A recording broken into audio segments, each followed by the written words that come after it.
Pequena parte, vereadora. Ui. De imediato, vereadora. Só seguindo nesse tema, o assunto trazido pelos nobres colegas, o vereador Lucas comentou agora, assino embaixo da sua fala, vereador, o que me preocupa é que toda a população reclama da saúde, todos os vereadores e vereadoras reclamam, até o executivo reclama da saúde e nenhuma medida diferente é tomada. Parece que o executivo está brincando com a nossa cara. Então, de fato, o maior auxiliar da oposição é o próprio governador de Ló. Obrigada, vereadora Daiane. Obrigada, vereadora Andressa, pela parte. E eu chego a estar com a voz embargada aqui. E não é sinal de fraqueza para mim, porque todo mundo sabe como eu sou combativa quando é necessário. Mas verificar a situação da UPA Central ontem à noite, da maneira como a gente chegou, com criança desmaiando, 40 graus de febre, convulsionando, pessoas com 3, 4, 5 horas aguardando atendimento. E, correu ali pelo corredor que quando subimos a escada, mandaram o pessoal levantar do chão, que tinha gente deitado no chão. Então, é por isso que a gente se indigna.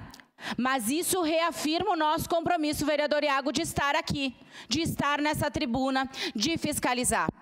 Porque imagina aquela pessoa que votou em nós, que acreditou quando nós falávamos que a nossa prioridade era a questão da saúde, que falavam, olha só o vereador Iago com o seu filho de 8 anos hoje, no caso, o que sofreu.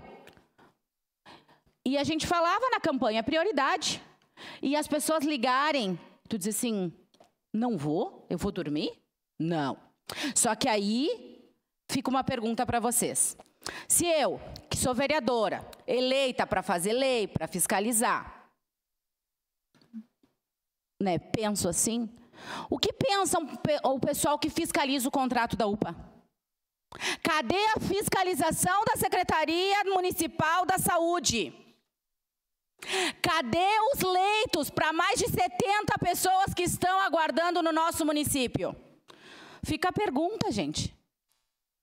Lá na UPA Central era 40 pessoas, na UPA Zona Norte mais de 30 pessoas, então tem mais de 70 pessoas aguardando leito. E a gente falou, há quantos meses atrás, vereador Lucas, que tinha o Hospital Saúde, que tinha disponibilidade e que poderíamos fazer avanços? O problema é que é mais do mesmo, é sempre igual, sempre foi assim.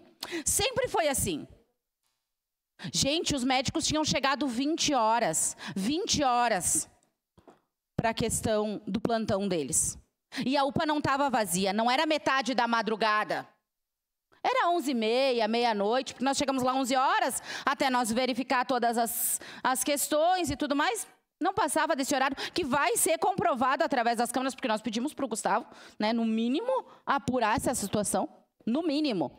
O Gustavo esteve lá, prestou as orientações para nós, mas a gente acredita. Gente, falta fiscalização. Cadê a fiscalização? Cadê os leitos, que é a maior demanda da UPA? Cadê os médicos da atenção primária nas UBSs? O que me adianta, vereador Juliano Valim, lá do Serrano? A gente tem uma UBS que fica aberta até às 21 horas, tá? E a gente não ter médico e não ter farmacêutico. Adianta de quê? A gente está fazendo de conta que a gente faz saúde no município. A gente está fazendo de conta. Porque se nas UBSs com horário estendido tivesse médico após as 17 horas, ia desafogar a UPA, gente. Então, só para as regiões estratégicas onde tem atendimento até as 21? Será que é tão difícil fazer isso?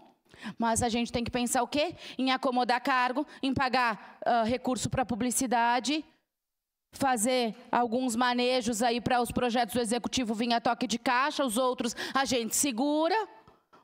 Gente, o que a gente está fazendo aqui como vereadores? Essa fica a pergunta, o que a gente está fazendo? E os relatos são os mais diversos possíveis. De enfermeira dizendo que não adianta a gente estar lá, o médico nos intimidando que nós tínhamos que estar atrás de leito, ao invés de estar fiscalizando. Os relatos são muitos. Para concluir, eu quero deixar uma situação aqui que uma pessoa teve que fazer ouvidoria, e por isso a questão também do nosso projeto de lei para ter a fila. Uma pessoa teve que fazer ouvidoria porque a mãe dela está na fila desde 2023, final de 2023. A ouvidoria foi respondida, tá, pela Secretaria da Saúde. O atendimento dela é de prioridade média e eles estão atendendo para essa prioridade abril de 2021. Abril de 2021. Só que tem um agravante. Essa foi a resposta que tivemos. Hoje ela foi consultar com o ginecologista da UBS e a médica disse que ela está no estágio 4 para concluir. E o útero dela também desceu. Sente muita dor. Não sei se tu consegue nos ajudar em auxiliar em alguma coisa. Acho que o senhor recebeu também, vereador Lucas. E o que a gente faz? Fica a pergunta para vocês. Obrigada. Obrigado, vereadora Daiane. Encerrado o espaço pequeno expediente. Agradecer da